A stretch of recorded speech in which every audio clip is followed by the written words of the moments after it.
Okay, well, let's just play the introduction music. Okay, let's go. Let's get this show on the road.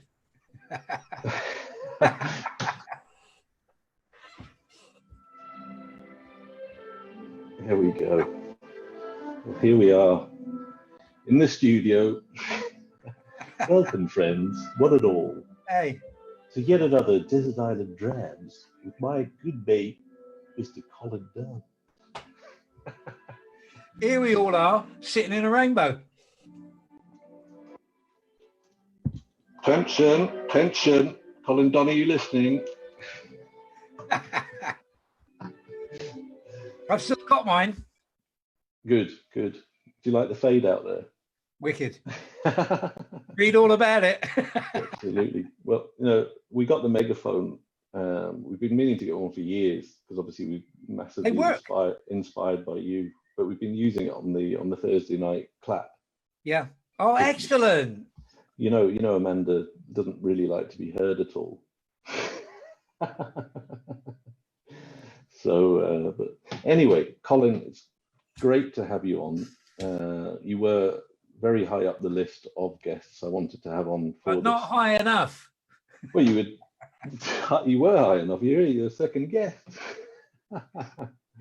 And yeah, I mean, to be fair, until last week we hadn't spoken since lockdown, and I was genuinely concerned about you because we've been friends for a lot of years, and I wanted to make sure you're okay, and then bend your ear and get you on the show.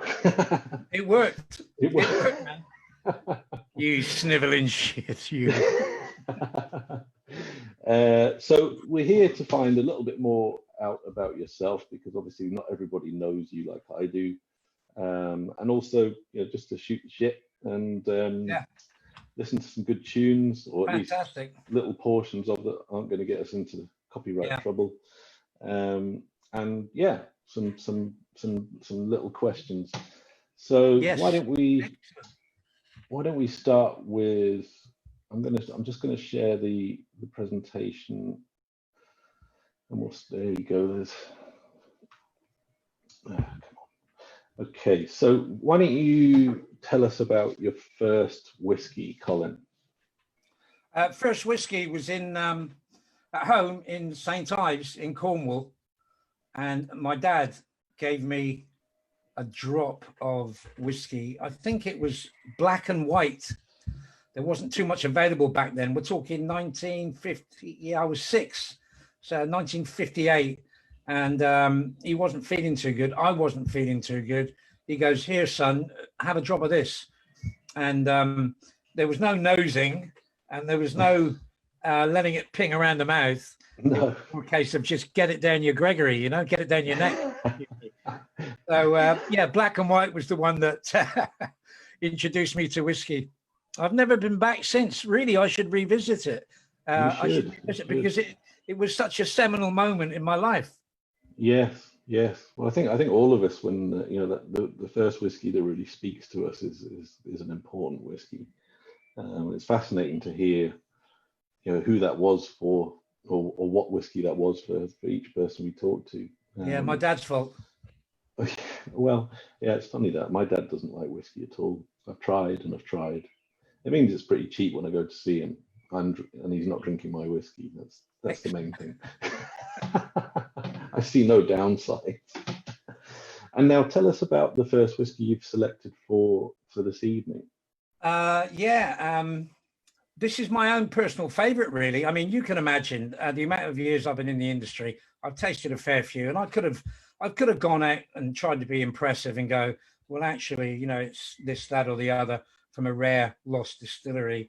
But my favorite dram within Diageo is the Dalwhinnie Distillers Edition.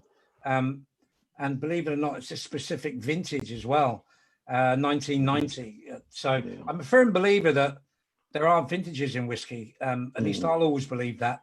I've tasted in our range of distillers editions every year. We get 100 or so casks together and blend out a style that's had a second maturation in a different cask than its original.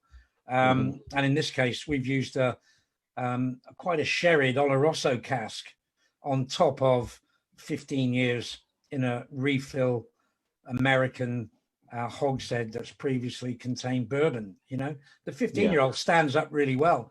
In fact, the 15 is great from the freezer, served over dark chocolate ice cream. Ben & Jerry's, I recommend. Works really well. But this little beauty, you know, when it comes down to it, there's a balance between the grain and the wood. And there's a sweet spot there. And if you can find that sweet spot, you get it. And the Dalwhinnie 1990 expression, you know, I could wax lyrical about the tasting notes. I won't bore you. Suffice to say, the nose, it's so floral and fragrant. You know, I could spray my my room with Dalwhinnie Oloroso Distiller's Edition. It's that good. On the palate, the best thing about it is it tends to thicken up in the mouth. So it's a whiskey that's very much alive. You know, you give it a few seconds, and after that heather honey note starts to fade into the background, the sherry cask starts to come along and say, hello there, and you get this plum and raisin note. And then just when you thought you tasted it all, on the back palate, it comes back at you. That's the most amazing thing with this. I often think that the ones I rate highly, Brora does this as well, where when you finish, it then comes back to say hello for a second time. That sounds really pretentious. That sounds really David Brent. But you tell me a whiskey that I can buy for under £70 that delivers. That's my number one choice. Great. Okay. And in terms of the song that you've chosen to pair your Dalwhinnie with, tell us about that. Yeah. Originally, I was going to choose George Formby when I'm cleaning windows, but I thought I'd go a little bit more sort of out there and revisit 1977. I was in London. I was filling my round. I was in Notting Hill most evenings, Portobello Road on Saturdays. And I happened to turn up one night at a gig, and this band was playing the song you're about to hear. Okay, well, let's hear a little bit of that song then. There's a build-up.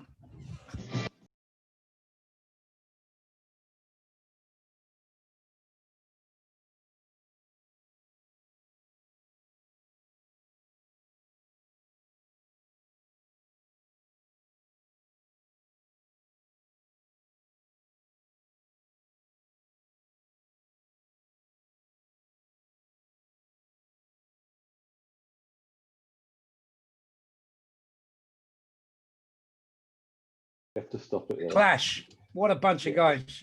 Yeah. You know, the singer was strong. Mick Jones, wicked. Topper Heaton on drums. I've actually forgotten the name of the bass player, so smack on the mouth. All right.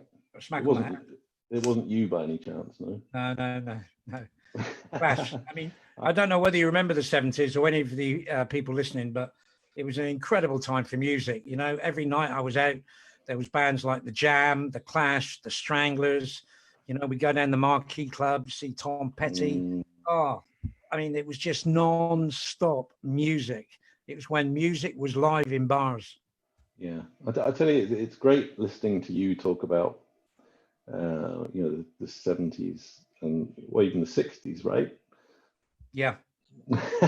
Yeah, because you know I know from having talked to you many times that you made the most of those times. You know, you went to those venues, you saw those bands, you had a great time. It's amazing how that happens. You know, I mean, in Cornwall, I grew up after the age of 5 in St. Ives in Cornwall, and I used to go to a place called the Winter Gardens in Penzance.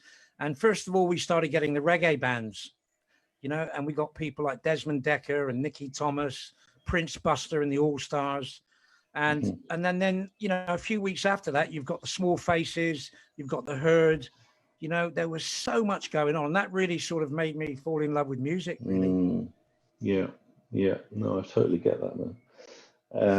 So I mean, I was gonna get you to tell us a bit about yourself in terms of your career in the whiskey industry. You know, how did it come about, and you know what what do you do now, and how has it led to that in Yeah. a short space of time as possible?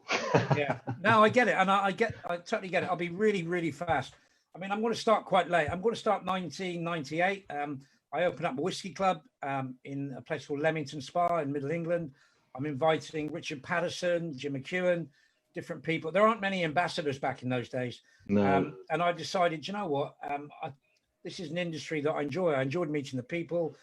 Went to Islay, went to Speyside, to the Highlands and the Lowlands. And eventually, in the year 2000, Bowmore said, would you like to be our first ever whiskey ambassador? That's how new this whole phenomenon is. So in 2000, I became the whiskey ambassador for Bowmore, Glengarry, Auchentoshan, and a year later, excuse me, with Yamazaki, Hakushu, and an amazing blend called Hibiki. So I spent 7 years promoting those whiskies around the UK. In 2008, I had an opportunity to join Diageo. And of course, their portfolio is so massive with 28 distilleries. I thought I felt like a kid in a sweet shop, you know. There's such a varied selection here to go for. So for the past 12 years, nearly 13 years, I work with the on-trade, I work with the off-trade, I present, I do media, events. Basically, I'm a gun for hire for anybody in the whiskey world that wants to sort of either improve or not necessarily improve with me, but to learn a bit more about the whiskey industry. I'm often out in bars, clubs, hotels, restaurants, all over the UK and Europe. Mm-hmm. Well, I think you've done that very succinctly, Colin. I think I would probably add more to that, because there's plenty more to add to that. And you know, from our perspective, from my perspective, you're not only a friend, but you helped us in the very early days when, you know, whiskey wasn't as popular as it is today. And, you know, it was a struggle to try to get whiskey companies to see that there was more than just London and Scotland. And you recognized that very early on, and you were there from the very beginning of what became the Whiskey Lounge. And, you know, we're always eternally grateful for that. You know that. Yeah, and I mean, it's quite incredible when you think your first festival. How many stands did you have on your first festival? I think it was 4 or 5, something like that. 4 or 5. You know, I drove from London all the way up north, 200 miles, to go to Eddie's first ever whiskey festival. Incredible. Only five different stands there, but you know, and it was a whole day. It was a round trip, but I could see what Eddie was trying to do. He was trying to spread the word, you know. Yeah. Hey, here we are today. I know. But, you know, it's important to never forget those days, and you know, all the people that helped us and, you know, supported everyone, you know, within the industry. And for me, that's the great thing about the industry and why I still work in it, because I just love the people. Both the customers and the people working in the industry, because it's so tight knit. And you know, if you're an arsehole, you get found out pretty soon. But if you're a good guy like you are, you do well, as you have. Well, we try. I've not been found out yet. That's all. We're going to talk about Islay later on, I'm sure, but yes. It would have been Islay Festival Week this week, and it would have been, or is Lefroy Day today, so I'm treating myself to a little 18-year-old Lefroy there. Nice. So I'm just going to raise my glass to everyone at home. For you. San Javar, everyone. Good health. Good health. What are you drinking, Colin? I've managed to procure myself a bottle of Lagavulin 11-year-old, the Nick Offerman bottle. Right, lovely. Nick Offerman's weird. He's not weird. I should get that in. I should clarify that. Sorry, Nick. You know, apologies. I'm sure he won't mind. A show in America called Parks and Recreation, and he made what he called a sabbatical over to Islay, and he went to Lagavulin. He fell in love with the place, and he ended up making a video and telling people how great it was. So fantastic. We invited him back, you know, and if you go onto the internet, you'll see there's videos of this guy. There's one where he's just sitting in front of a fireplace with a glass of Lagavulin. And it goes on for like 3 hours. So in honor of this fact that he is so idiosyncratic, individualistic, and entertaining, which is important. Always In important. America, they brought out the Lagavulin 11-year-old Nick Offerman bottle. Nice. So Nice. I would imagine that he feels, and at 46% as well, I would imagine he feels very, very proud to have his own name on a bottle of Lagavulin. Absolutely. So that's what I'm drinking. Well, I don't remember seeing too many names on bottles of Lagavulin apart from. No, I'm still working on it. Yeah, well, you definitely deserve one, that's for sure. Right, I'm just going to go back to the screen with the shenanigans on it, although I can't see it. Where's it gone? Oh, there it is. It's fairly easy to see, to be honest. There you go. Okay, so that was your first track. So yes. we're gonna move on to the next whiskey. So tell us about your second Dream or Desert Island Dram, please, Colin. Right. You need to remind me. I've got it here. A tissue. Yeah, that's the baby. I think. Sorry, I just Gesundheit. The order that they came in. There's a distillery on the main island of Honshu called Chichibu, and it's not. Is it that one? Hold on. It's that one, Colin. Oh, we better take that back. You went a tissue. I thought you meant Chichibu. No, oh yeah. Okay, I can see how you got that. At least you know that we're live here. So you can imagine this is my bottle right here, 31-year-old. So I'm at Auchentoshan, and I said to the distillery manager, a guy called Ronnie Learmond, who used to be in the Bay City Rollers. Can you believe that? The Bay City Rollers. Anyway, he was the distillery manager at Auchentoshan, and I said, listen, why were the whiskies in 65 and some in 66s? Why are they so different than all the other Auchentoshans? And like most things in the industry, they're mistakes. You know, nobody knows the answer. We've all got the light off and we're all clambering around in the darkness. And he said that in 65 and the early part of 66, at Auchentoshan, triple distilled in Glasgow, just off the A9, they used yeast from a barrel. And when the liquid came off the stills, the new make spirit went into the old yeast barrels. Right. Now, there obviously wouldn't have been a second. There wouldn't have been a second period of development in the cask, but something went on. Whether the malolactic fermentation did something, I doubt it. But something happened. Because at the end of April of 66, they went back to packet yeast. They only used barrel yeast for around about 16 months. Right. Very interesting. That's when these whiskies came out. Okay. I think they're the best. I recognize, so obviously when I was putting this together, I recognize most of the whiskies. This one I remember. And I think I remember trying it at some point and thinking it was amazing, but to be honest, my memory is not the best. This came out at £65. Wow. And it was a cask strength. Yeah. And what's the current going rate, Colin, do you reckon? They're about 600. Right, okay.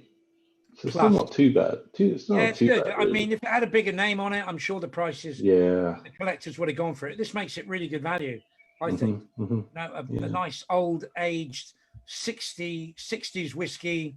You know, you're talking Golden Promise there as well. Different yeast factor. You know, don't really play around with yeast, I think, half as much as they do in America. I mean, you get a distillery like Four Roses. Different bottles with different yeast strains. You know, it's quite incredible. Right. That's right. They kind of own that section. I think it's become. I think it's becoming more. What's the word? Used. No, utilized. You know, different yeast strains being utilized. I know. Yeah. We did an English single malt tasting a couple of weeks ago, and some of the guys there. I mean, Davil at the Lakes. I know he plays around with a lot of different yeast strains. So I think possibly in the sort of new, not necessarily craft, but new distilling part of Scotland, England, Ireland, I'm sure it'd be stupid not to experiment with different yeasts, because they do make such a massive impact. And yeah, you know, I'm all for uniformity of the product, and you know, you want to taste you know, your favorite single malt each time. It needs to taste as similar as possible. So certain brands, I can totally understand why they don't want to play around with that. But Yeah. when it comes to newer distilleries, and you know, where the whiskey is not known, then why not? You know, have a go. Yeah, I think these days, you know, everybody's dissecting each part of the process. Yes. You know, I mean, in theory, it looks easy, you know, with the malting and milling and mashing and etc., fermentation, etc. But each of them is different. I was talking to somebody yesterday about Talisker, you know, and how they produce Talisker. It's different. Doesn't make it the best, but it makes it different. So and Isla's a really good example of it. Each distillery on Isla has different distillation times. Yeah. You know, I could list them for you, but it's just incredible. There's a huge difference in each distillery around the world. They're all, we are all experimenting. We don't know if we've stumbled onto something right or not. But that's what makes it fascinating, and why we do what we do, Colin, right? Absolutely. Right. Okay. So so we've got your Auchentoshan, your 1965. Yeah. Cask number 2496 at 55.1% to be exact. Yep. Now, in an ideal world, you'd be drinking this and you'd be listening to. Well, I'm going back now to the 70s. Me and a couple of friends, we've hired a red Mustang with an open top, and we're touring from Los Angeles, Hollywood, via San Diego, down to Mexico. We're touring. And at some point, we end up in a place called Austin, Texas. And we walk into a club called Antone's. And on stage walked on this guy with a drummer and a bass player. He sat on a stool, and he completely and utterly blew me away. And the guy's name is Stevie Ray Vaughan. Yeah. And the track is called. The track I've chosen is called Scuttlebuttin', and which means absolutely nothing to me. But I'm telling you, it'll get you moving. If you're looking at something to get you rocking, I could listen to this track for 20 minutes. Yeah, it's well, just to this is one of the things that we both love, apart from whiskey, is Stevie Ray Vaughan, and you know, he influenced me more than anyone else as a guitar player. Yes. But anyway, I won't whittle on. I will let his guitar do the talking. So here we go, Stevie Ray Vaughan and Scuttlebuttin'.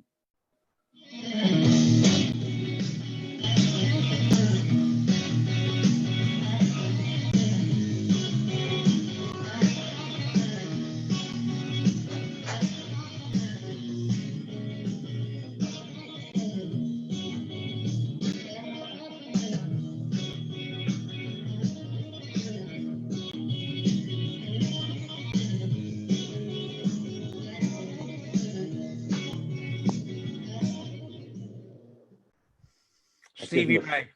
I give him a fade out. And it's just as a matter of interest, you know, his brother, Jimmy Vaughan, is equally as good. Yeah, I love Jimmy as well, but Stevie Ray for me was special. Yeah. Yeah. Just seeing him in that club in Antone's in Texas. I know. You know, not knowing anything about him. I've seen him 4 or 5 times after that. You know, at Hammersmith Odeon and various places. But I had tickets to see him, and he died 2 weeks before. I was gutted. I never got to see him. It's what I don't regret too much in my life, but I regret never being able to see Stevie Ray Vaughan. Yeah, I've never seen anything like him. You know, before or since. No. I mean, the guy played with David Bowie. You know, on Let's Dance. Yeah, that's right. Let's Dance. You know, the track record is phenomenal. It might not have been what we call chart music. But when it comes to guitarists, any guitarist worth his salt Tips his hat off to this man. Absolutely. Man. Anyway, we could talk about Stevie Ray all night, couldn't we? But we're going to have to move on to the next question and next track. Just a very quick question that I'm asking all our guests. What's the best whiskey myth you've ever heard, whether it be funny or dangerous or whatever? Is there something somebody has said to you that has made you laugh inwardly or outwardly? Yeah, I mean, for me, the biggest one, if I go back to some of those early tasting evenings I did, it was a bit like John Wesley going out preaching religion. You're trying to talk to them about something, and nobody really knows the rules. It's a bit like what's happening now. We're learning virtually as we go along, so to speak. And in some of those early sessions, I remember being in the Midlands in 2001. And I did a tasting, and it was in the basement, and there were like 60 people there, and it was all male. There were no women, and I made a comment about it, and a gentleman goes, women shouldn't be drinking whiskey. It's a man's drink, and it's a myth. It's a total myth. You can go back in time. You were drinking Lefroy 18, right? Mm-hmm. Well, if you look at the history of Lefroy, they had a woman called Bessie Williamson. That's right. Who was making and introducing Lefroy to America, around the world, and then you look at Helen and Elizabeth Cummings at Cardew. They were producing whiskey way back in time, and now to modern days, we look at. I know within our own company, we've got 8 female women master distillers. 8, and in Ireland, the new distillery Roe & Co. We've got Laura Hemme there. That's right. And just listening to her on a podcast last week, man, she's pushing the boundaries. She tests everything. Laura's great, and she's one of the most knowledgeable people I've ever met. When you're actually scared by their level of knowledge, and Laura would be way up there. Yeah, I'm so chuffed. So the myth is, for all those men who used to say to me, women shouldn't drink whiskey, women cannot drink whiskey, women shouldn't talk about whiskey. My God, I'm doing tastings now, particularly in the cities like Edinburgh, Glasgow, London, Manchester. Often half of the audience is female. Yeah. It's changed. You go to someone like Milroy's in Soho, they've got a women's whiskey club. That's right. Around the country, women's whiskey clubs. Incredible. Yeah. I think it is. My only fear with all of this is that we segregate ourselves, because I like drinking whiskey with both men and women, and I think, that should be the norm. And it just sometimes concerns me a little bit, this sort of women and whiskey movement, just not because I disagree with it, but it's almost like, there's no men and whiskey movement. No, not yet. And there shouldn't be. But no. I get it. I get it though. Do you know what, Eddie? There were clubs in London that I used to go into, and women weren't allowed. They weren't allowed. Yeah. And you think, oh, that's great. You're with your wife or girlfriend or whatever. You can't even take her to the club that you're a member of, and it still exists even today. Even in golf clubs, it took a long time. So I can imagine. Yeah, absolutely. I mean, certainly in society in general, women are still not given their equal rights. I don't care what anyone says. So, but anyway, we could talk about that all night as well. Okay, so shall we move on to your next track? Let me just get the doohickey up, because I've got no better word for it. Yes. Okay, so that was the Auchentoshan and Stevie Ray. Good choice. Yeah, a brilliant choice. You know what we're doing next, yes?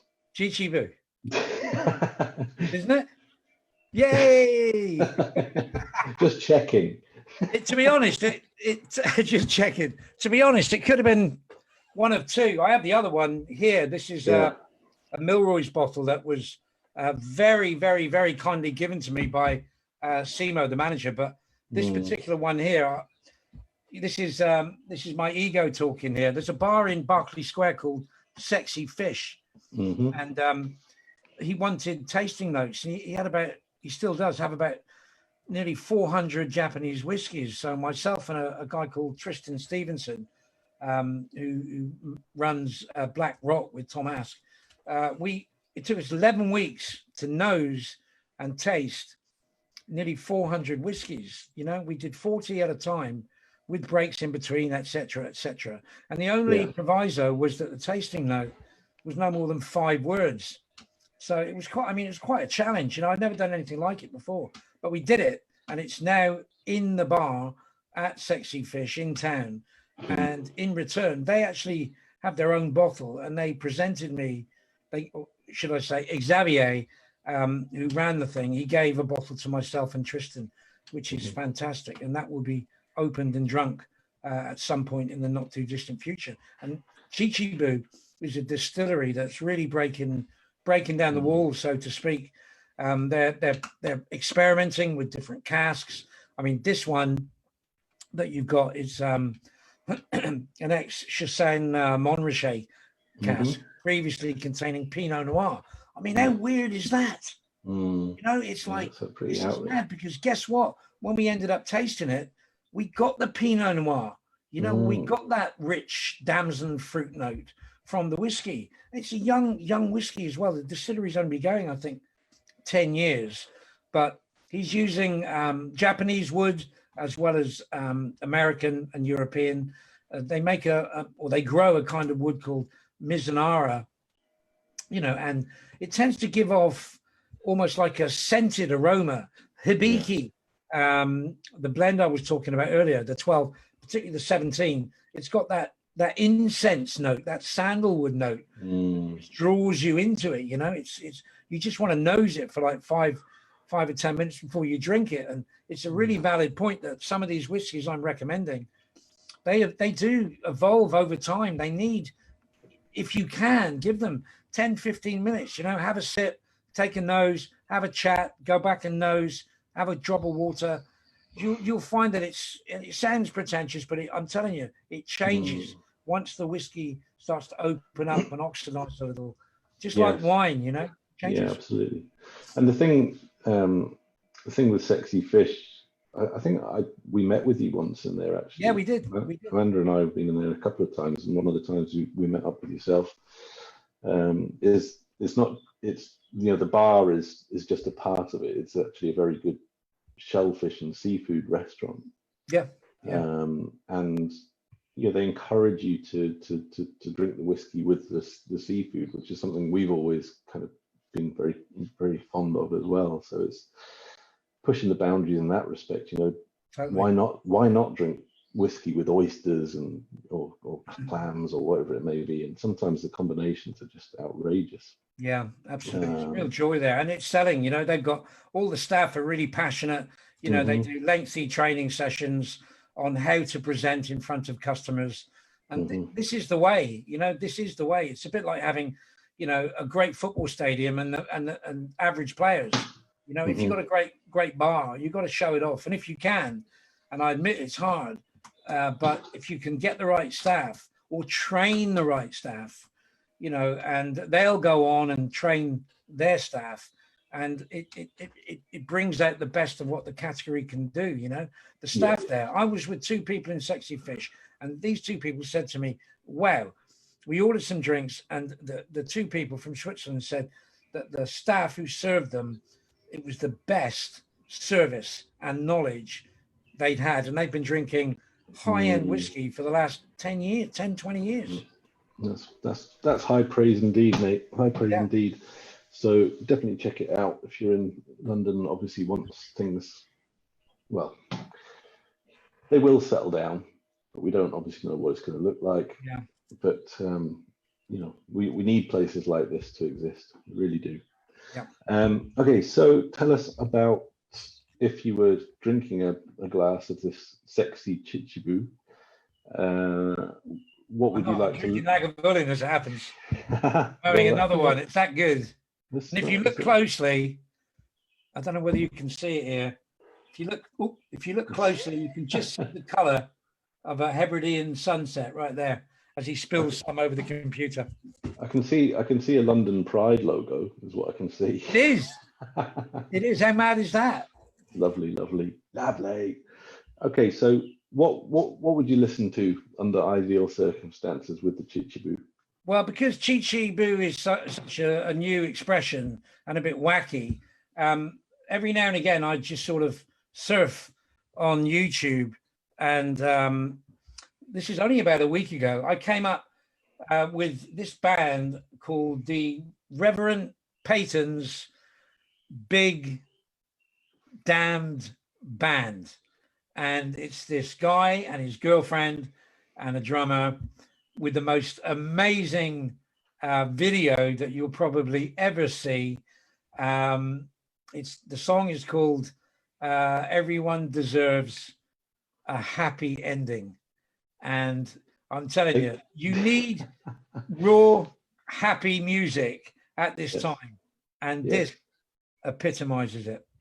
Cool. Well, let's listen to our 30 seconds allowance and see what we think. Oh. Hold on a minute, I've got a technical hitch. Talk amongst yourself, Colin, for a second. No, I just like the fact that, you know, they're in the style of like C6 Steve. You know, they play sort of a little bit of rockabilly, a little bit of psychobilly.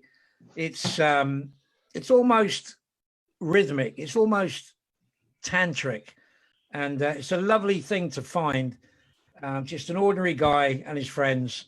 And in the videos, they're bringing in the whole community. And it's a real joy. Okay, well, I think I fixed it. So let's go.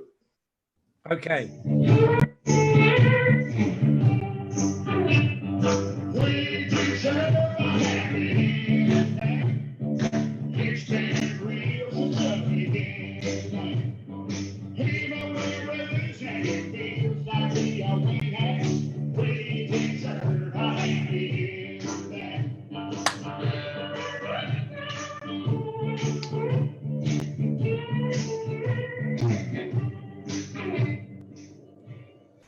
Man, it's just the best.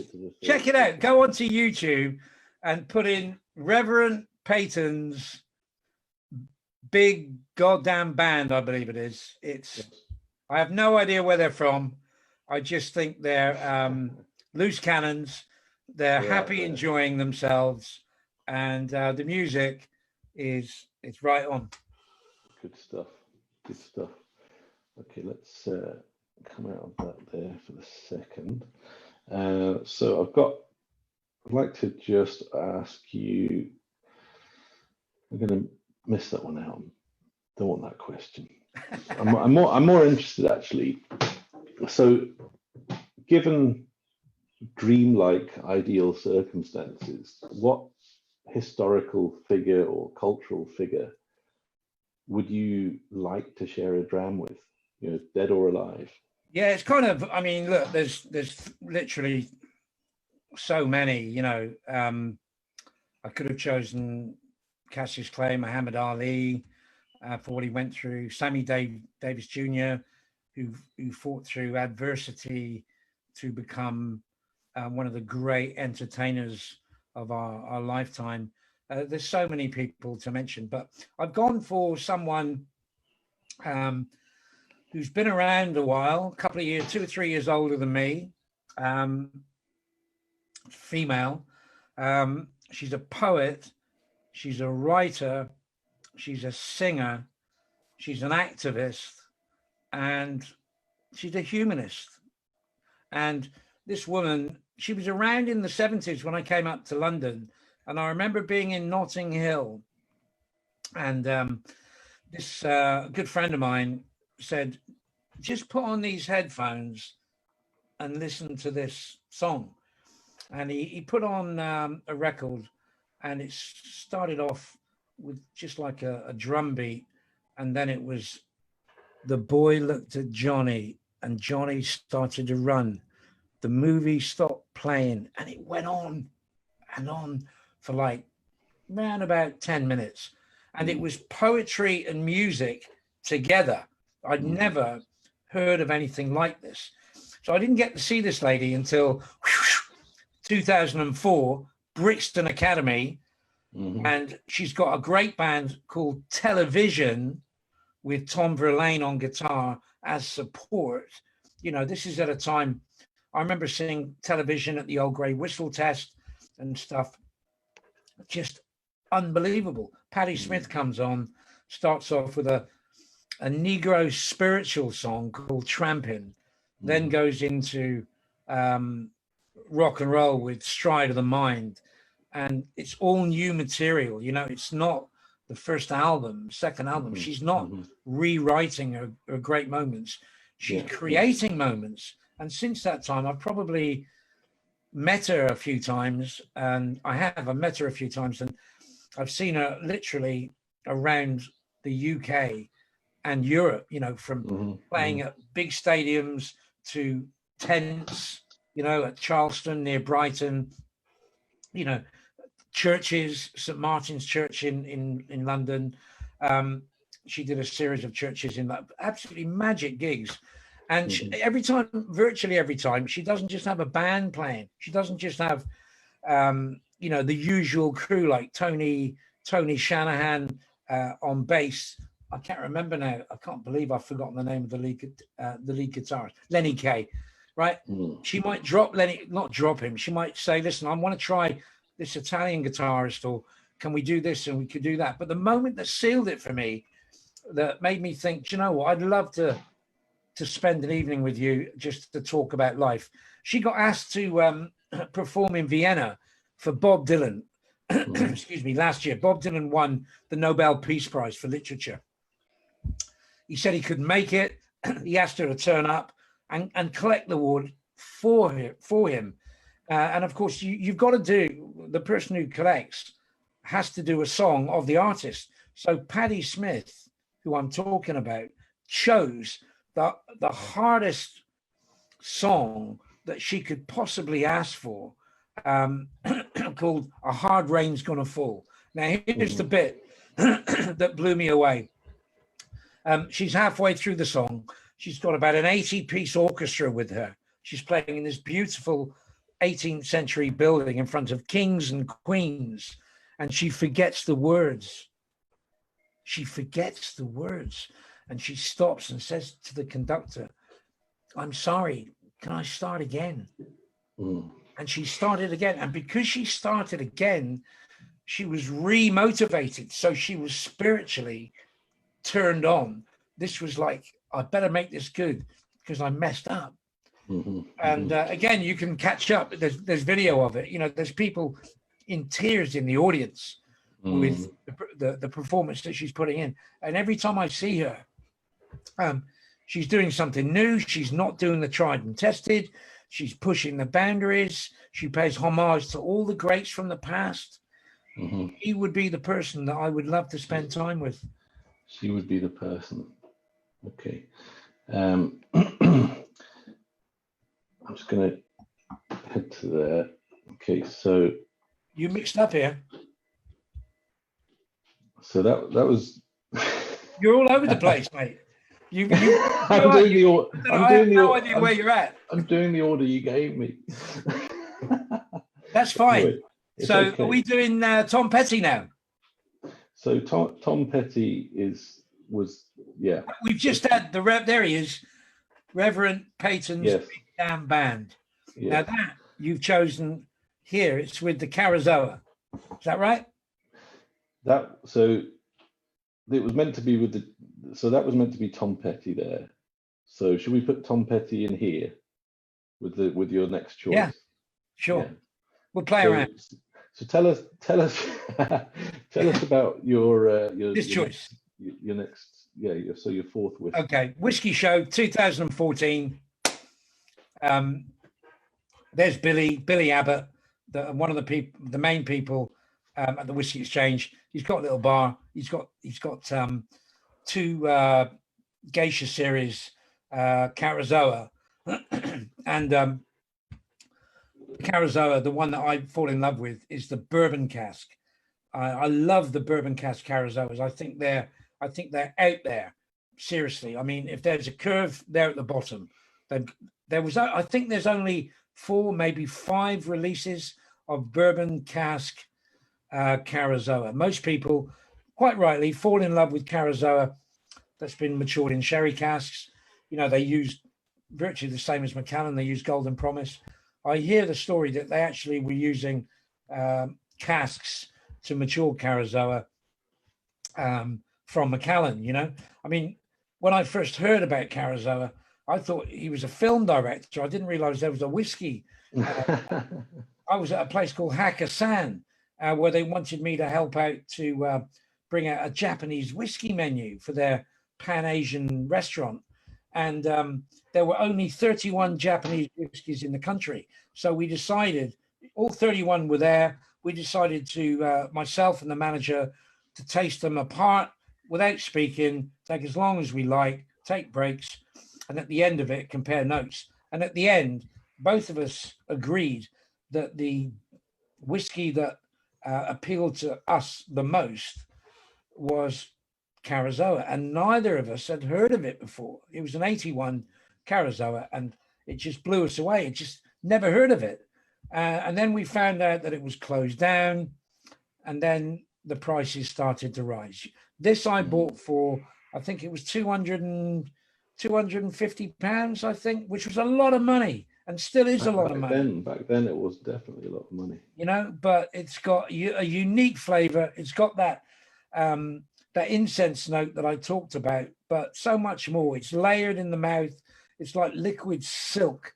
Man, it's sensational. It's one of the best whiskies I've ever tasted. The prices obviously have gone up, but that is one distillery that if you pop into Milroy's and you catch me in a good mood, I've got a bottle in the cage there, a sherry cask, 84, and it's open, and I'm sharing it with like-minded people. Whiskey's there to be drunk, you know.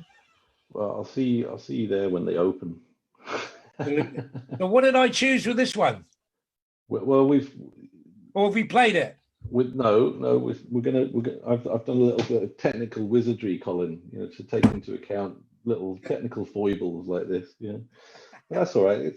Listen, this is a very unusual time, and we're all allowed to be. Yes. As we are. So anyway. So Carazoa, the best. Carazoa, you have picked the track from Tom Petty and the Heartbreakers. That's the one. Here I am. I'm stuck in the 70s, right? So here I am. Check this out. I'm working in Harrods. Some guy comes up to me and goes, "Here, Tom Petty is playing the Marquee Club in Wardour Street tonight. He's doing a charity gig because he's read and heard that the Marquee Club is like the Whiskey A Go-Go in Los Angeles. You know, it's the most well-known rock venue. Jimi Hendrix has played there, Led Zeppelin, the Rolling Stones. Tom is playing the Marquee tonight. It's a one-off. It's for charity. It's £5 to get in. My God, giggity, giggity, goo. I leave Harrods at 5:30. I'm first in the queue at the Marquee Club at 6:45 for the 7 o'clock opening, because hardly anybody knew about it. And got into front row, right? Tom Petty comes on and said, "Man, I'm so excited to be here at the Marquee. We're going to play every goddamn song that we know." And the band with Mike Campbell on guitar, with Tom Petty, he's like 2 feet, a foot away. Think of modern day now, right? He's 2 feet away from me, and he even kicks over my drink, my pint, and he apologizes, right? But you didn't glass him. Well, it was plastic then. I think it was plastic, but he smashed it. It went all over the floor, and he apologized, and he went through everything from anything that's rock and roll, etc. But the intro to I think it's the opening track, but it's definitely the title track from their first album. To see Tom Petty and the Heartbreakers, this wasn't refill, this wasn't first fill, this was raw and New music. uncut. So to Tom, who I believe sadly passed away recently, Tom Petty and the Heartbreakers are one of my favorite bands, and their back catalogue, it could have been anything. You know, it could have been Learning to Fly. It could have been the stuff they did with Bob Dylan and George Harrison and Roy Orbison. But I've chosen their first album, Tom Petty, American Girl. Right. Well, let's listen to that.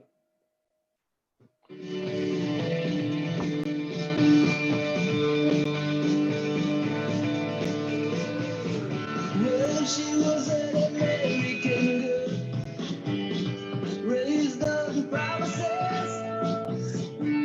She couldn't help thinking that there was a little more life somewhere else.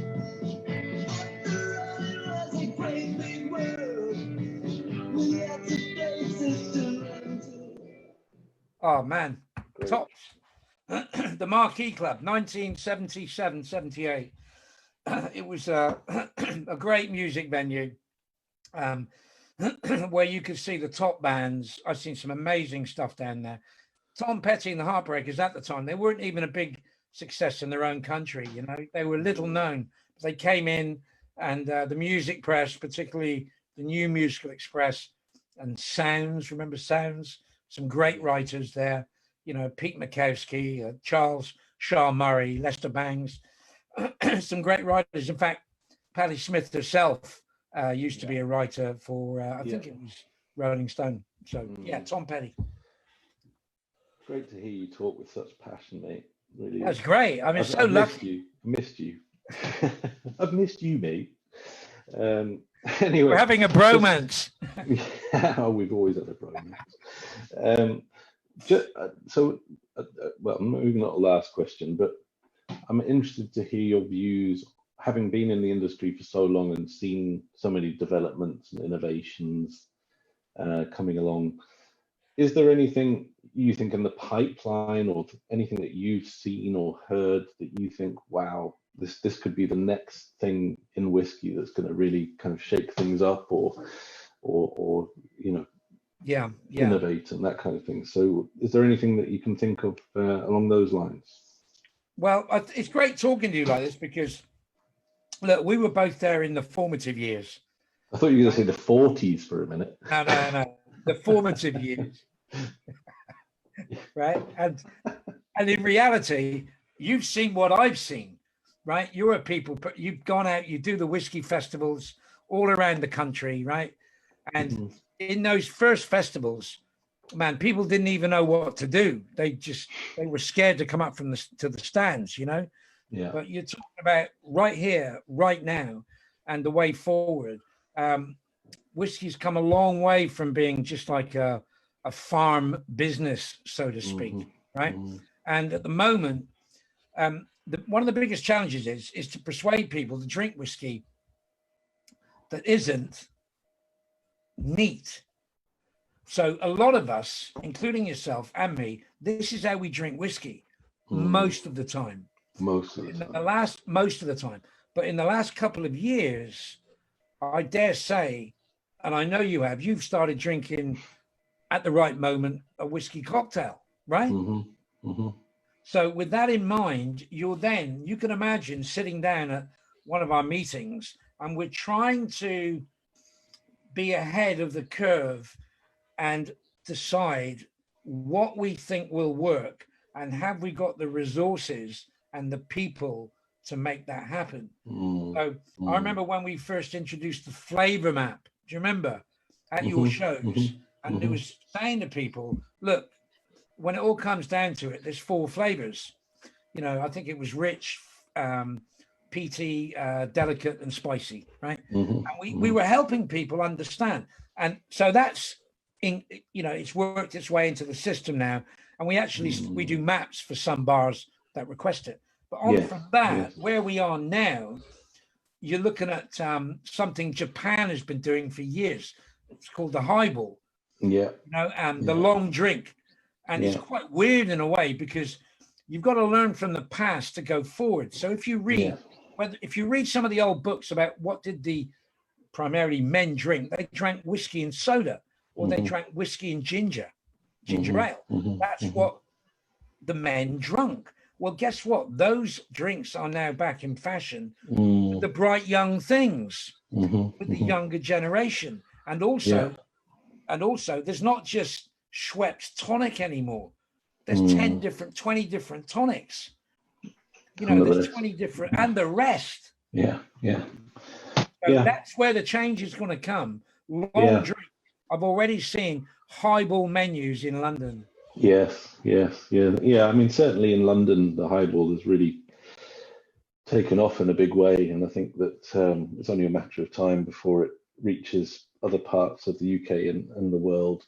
It's interesting. It's interesting, really, though, because I mean, if you think about the highball itself and its lineage or its history, you know, it was a drink out of necessity than more than anything else, because obviously after the Second World War, the Japanese really, you know, weren't able to get hold of wine.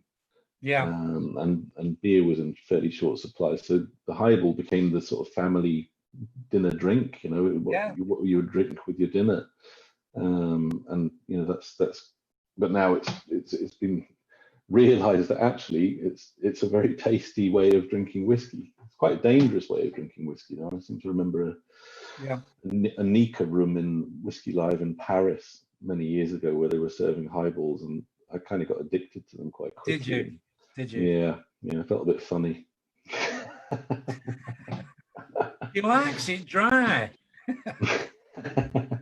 It's very nice. But highballs is going to be big. And the other thing I should mention is I think there's going to be a lot more pre-batch cocktails.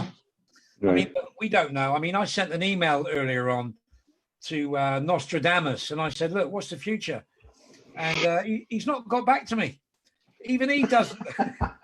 Even he doesn't know. Do you know what I mean? So pre-batch drinks, you know, you're talking, nobody knows what's going to happen when we come out of this, but, you know, if you're going to go to a bar, there's a good chance the drink is going to be already made up that you can take away, quite possibly, you know. Pre-batch drinks. We'll have to see. I think every country around the world is trying something different because none of us know what's going to work. You know, the last 2 months have proven that. So let's hope we can find an answer, because I know there's an awful lot of people out there that are suffering, and I mean big time suffering. You know, I'm one of the lucky ones. You know, and for that I'll be eternally grateful.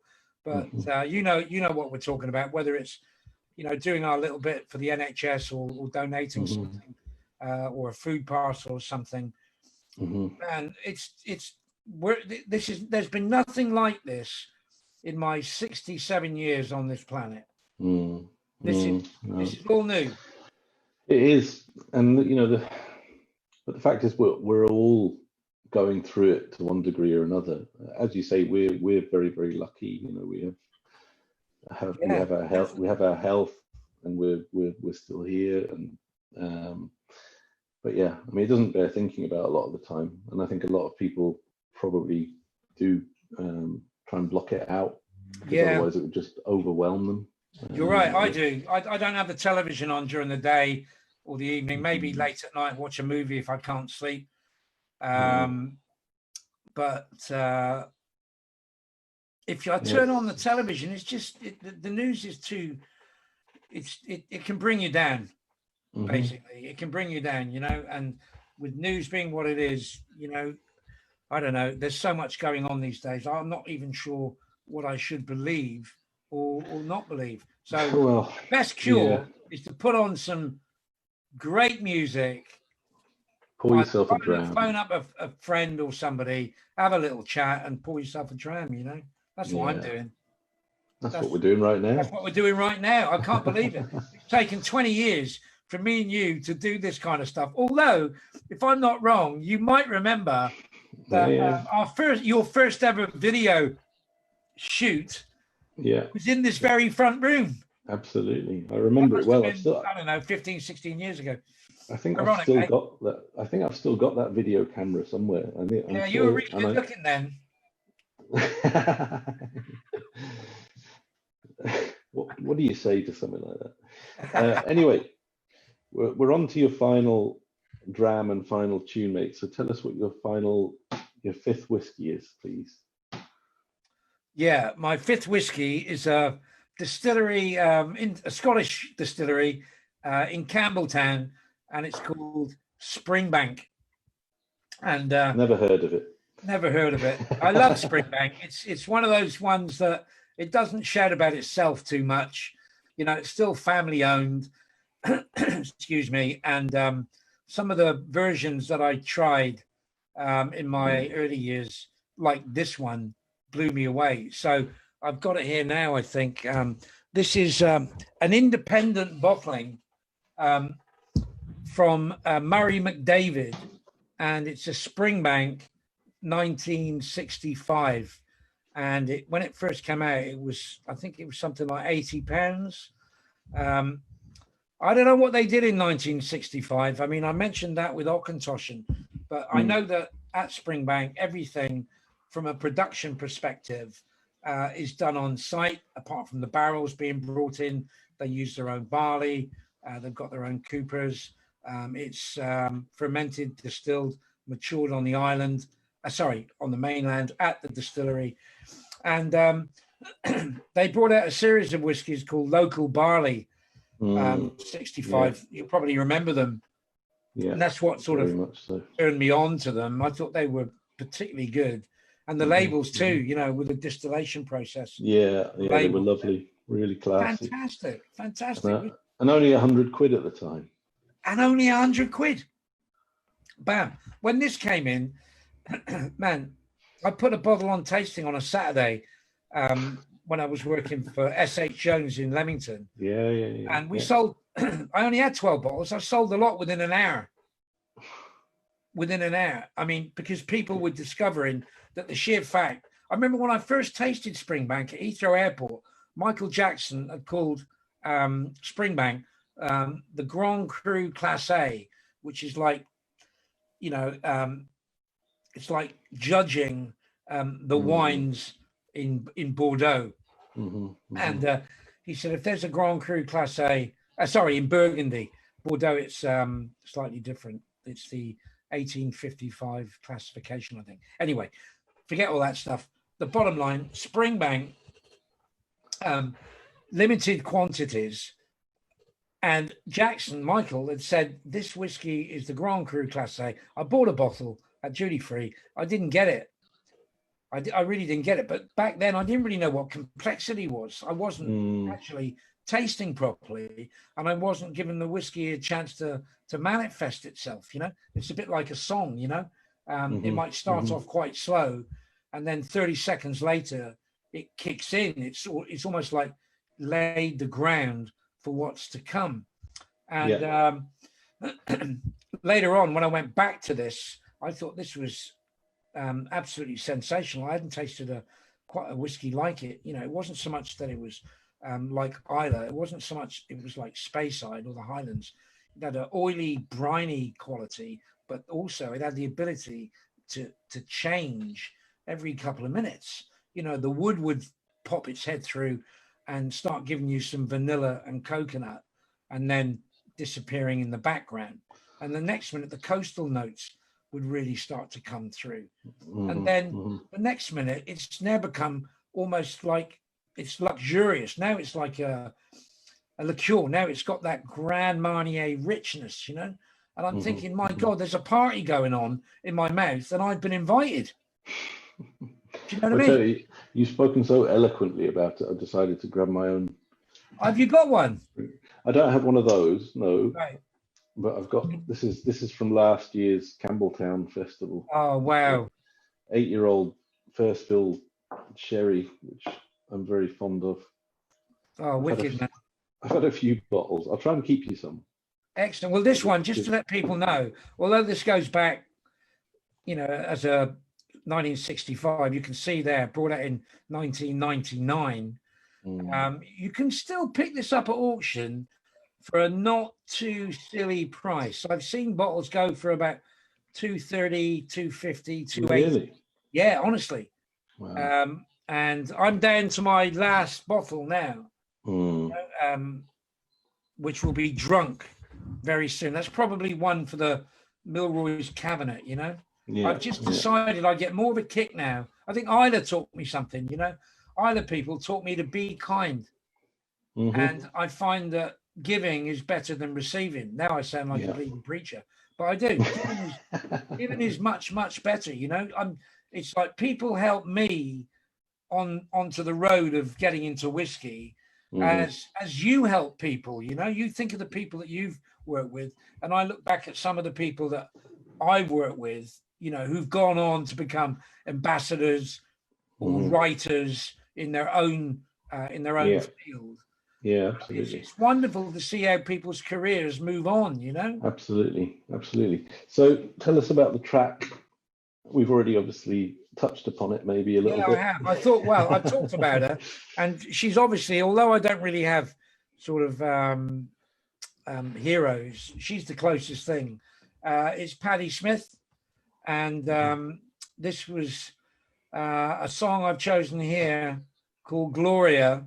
I remember being in a tent in Hyde Park about 3 years ago, and she was in the tent, maybe 1,000 people, and she came to the end of I think it was about a 90-minute set, and she did Land, which is almost a precursor to Gloria, and she put as much, if not more, energy into singing Gloria, and she's probably sung it, I don't know, 2,000 times. But this is what I like about her.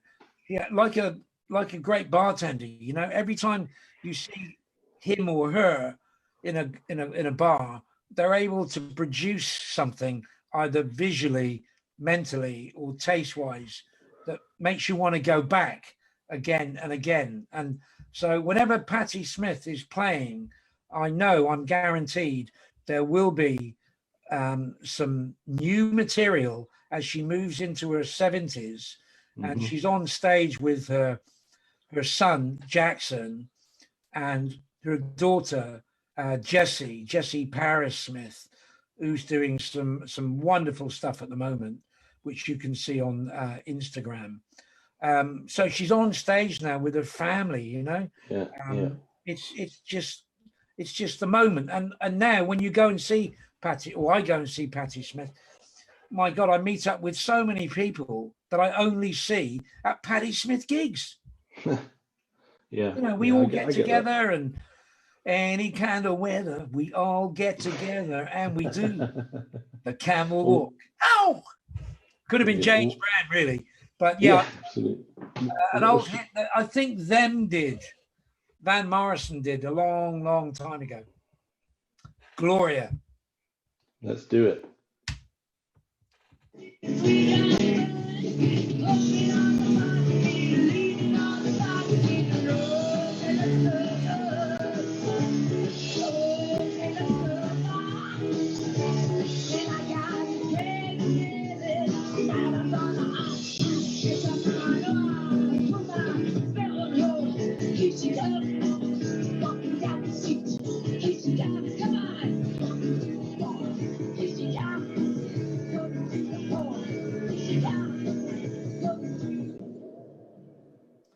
I wish I could play more. I really do. Yeah, I know. It's to Patti Smith and the band for creating and performing some amazing expressions during her career, and that I've been able to walk around the gardens of her mind. Here's to you, Patti. A fitting tribute. Talking of which, Colin, I didn't show you the next slide, but I thought for Sam last week for Dr. Whisky, I put together a little slide of should we say little soupçon waistcoat. Oh my God, that was in Manchester. I think it was in the all the blues pictures around. That's right. In the what's it called? Mark. I remember meeting. I think Mark. Is it Mark Appleton? Who's that's right. He's got his own whiskey blogging site now, which is fantastic. And 2 sheds, don't forget. What can you say? In fact, there he is. No, that's amazing. I did not know you were going to pull that up. No. He's going to be at home going, oh, that's me, look. That's me on there. So I think that's Liverpool. Yeah. Actually, yeah. Yeah, that was great. Lovely photo. Oh, yeah. Listen, I've got to tell you this. you know, Eddie said, look, oh, no. Let me tell you this one. I've got to tell you this one. I had a very, very, very brief chat with Eddie, and he goes, look, you know, I'm going to keep it really light. Everything's got to be natural. You know, is there a moment that you can remember between me and him? And of course there is. And I'm gonna. Can I tell it?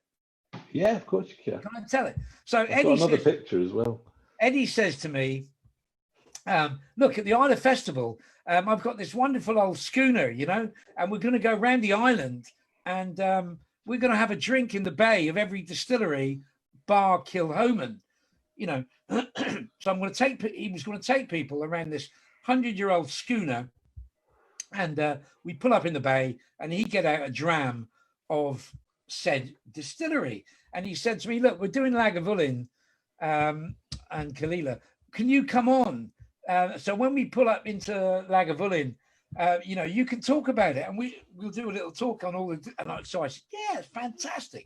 What a thing to do. What a lovely thing to do. Here we go.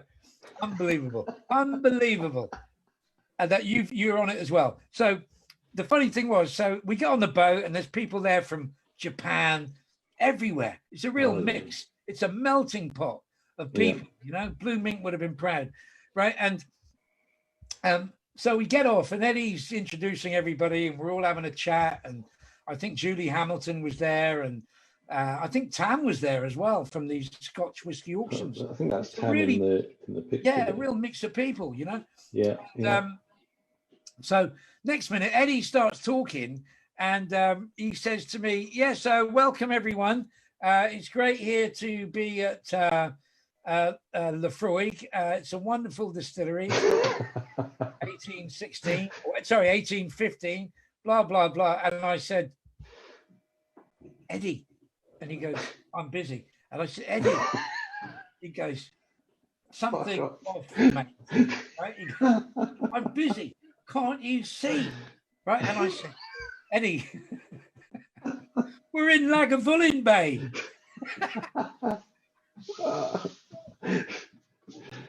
I didn't realize you were going to tell that story. It was the best.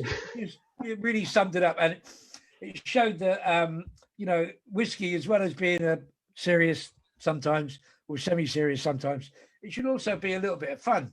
And we had the best time. We had different people presenting different whiskies in the right bays, and then at the end, somebody I think had their iPod or something on, and the music from Titanic came on, and look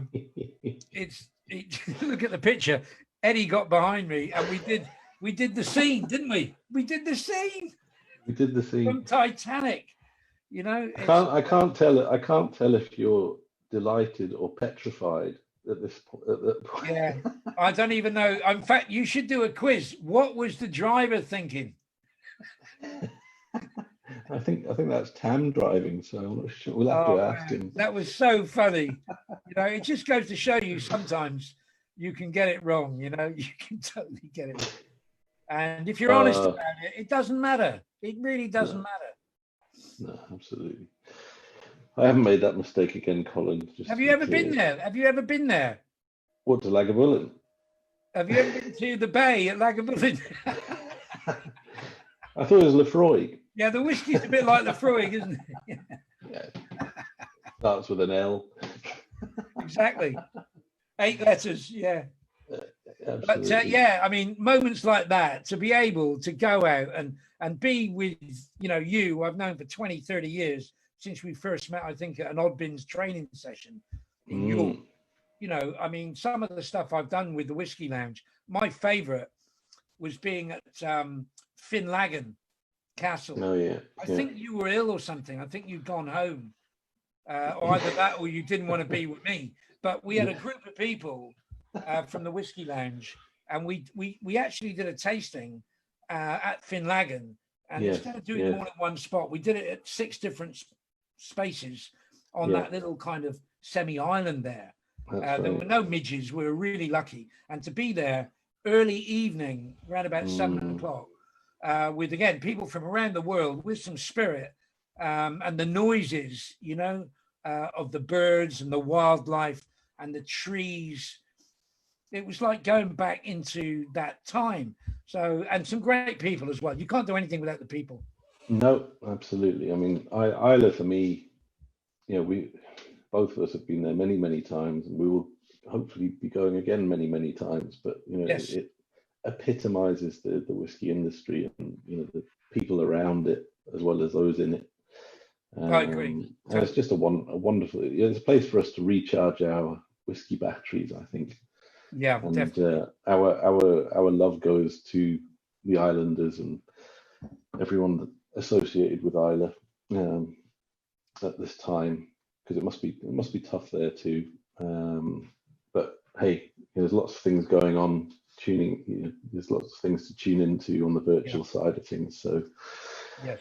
keep supporting. But anyway, listen, Colin, it's been an absolute pleasure. Very much appreciate you coming on. As much as anything else, it's just been nice to have a chin wag, to be honest. Yes. So I hope you've enjoyed it. It's had a little bit of a departure. I do. I just want to add on. He did ask me. This, Oh, yeah. Sorry. if I was on a desert island, rewind. If I was on a desert island, what book would I take with me? So initially, I thought of the Bible, because I've not read it, not in full at least. So that would be a revelation, But I've chosen a book for everyone who wants something a little bit different. It's called Dig Infinity, and it's a book about the life and art of Lord William Buckley. Now, I won't go on about it because we're at the end of the session, but put his name into Google, right? This guy was a hipster who converted Shakespeare's English language into modern hip speak. He was an influence on Lenny Bruce. He was an influence on Robin Williams and countless others. And to hear his work, it's not music, it's words and poetry. But his life the life that he went through, he had a Cornish mother. He was born in California, Cornish mother called Bone, and he worked with Frank Sinatra. In fact, very, very quickly here, he was following on from Frank Sinatra, and he said to people, "You should put me on first because Frank is going to kill everybody, with his music." And they said, "No, you're on last. Comedians go on last." And Sinatra came on, blew everybody away, and Lord Buckley came on and said, and everybody was starting to leave to go home. They'd seen Frank, and he shouted out really, really loud, "My lords, ladies, and gentlemen, you've just seen Frank Sinatra, but what is about to happen is going to change your life." And he stood there, and he sat on a chair, and he got out a saw, and he started sawing into his foot, into his shoe. And he was doing it with real gusto till eventually blood spurted out. And people in the audience were fainting and going crazy. And Lord Buckley goes, "Thank you, ladies and gentlemen. I now know that in the morning, you won't be talking about Frank Sinatra. You'll be talking about me.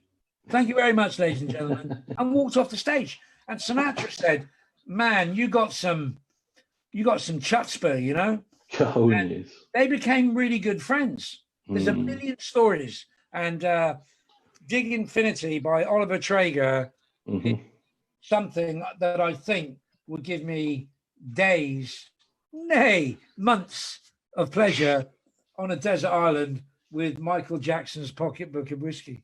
Yeah. So as you mentioned, you get Michael Jackson's Malt Whiskey Companion Free. as your freebie. I can't believe you're giving away something free, Eddie. What's going on? Yeah, don't worry. There's a delivery charge. Now, if I had to pin you down to a song and a whiskey from tonight's selection that if you only could choose one of each, what would that be? If it was one of each, I'd probably go for, straight off the top of my head, I'd go for Reverend Peyton's Big Goddamn Band, because it's that fresh in my memory. and I'm Yeah. playing it over and over and over again. And if it was a whiskey, I would choose the Carazoa bourbon cask 29-year-old from the Geisha series. Those two, man, that is nirvana. Sounds good to me, man. Sounds good to me. Right. Colin, it has been a pleasure as always. I no doubt we'll catch up again very soon. I hope everyone else has enjoyed our little Desert Island Drams. We will be back next week with another guest. Obviously not as entertaining as Colin, but we'll survive somehow. We appreciate you watching, and tune in next time. Take care, guys.